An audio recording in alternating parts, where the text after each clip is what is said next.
Fundamental to a humanist view of the world is the idea that humanity is on its own.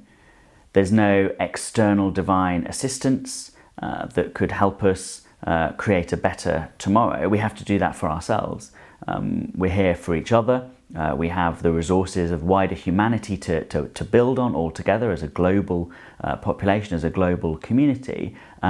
And so we've got quite a lot of means at our disposal to build a better world. But that is essentially all we have.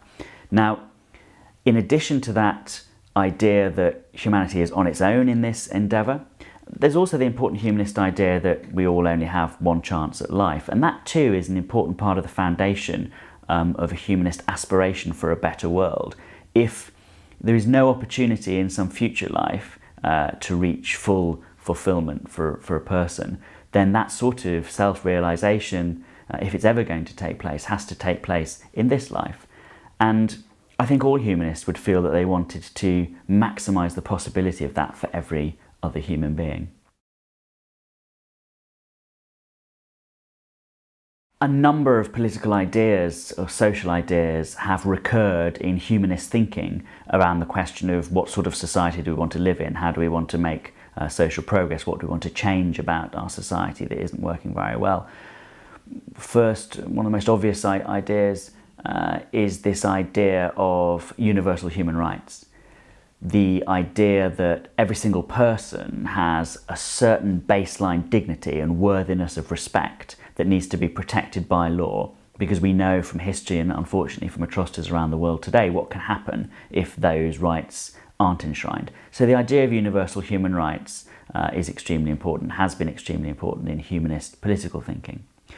The idea of democracy, that every person has a right to engage in the decisions about how their society is run, that's an extremely important humanist idea, and humanists have often been in the forefront of debates around citizenship and democracy and making sure that people have political freedom. One of the ways in which we can fully realise our own talents and capacities is to exercise them in freedom. If you live in a government or in a state where you're constrained, where you're repressed, where you're held back, where you don't have the opportunity to exercise your abilities, then you'll never have the opportunity to flourish in the way that only you can. And so, allied with the concept of human rights and democracy has also been a very strong support for the idea of human freedom. Now, of course, freedom can't mean freedom to do absolutely anything at any time. Other people have rights and freedoms, and your freedom is in practice circumscribed by theirs. But as much freedom as possible for individuals and for groups has been a humanist aspiration. In the same way, people can't enjoy their full freedom if they don't have an equal opportunity to pursue the sort of dreams and aspirations they might want to pursue. And so humanists have always been great supporters of equality, very much of equality of opportunity, and campaigners against the irrelevant discriminations that have existed in different societies in different times. Discrimination on the basis of sex, discrimination on the basis of race, discrimination on the basis of religion or belief, discrimination on the basis of disability, all sorts of discriminations that have led to some people's lives being limited by law or by society. Equality has been an extremely important concept for humanists.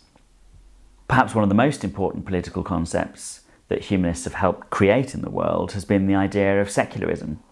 Secularism is the idea that religious institutions should be separate from state institutions, that if we're to have equal citizenship in a shared society, then we need to have a state that treats us neutrally. Secularism is also about maximising religious freedom, freedom of belief and conscience, so that people aren't restricted in the exercise of their conscience by other people's opinions, which they may not share. And secularism also entails the equal treatment of people on grounds of religion or belief.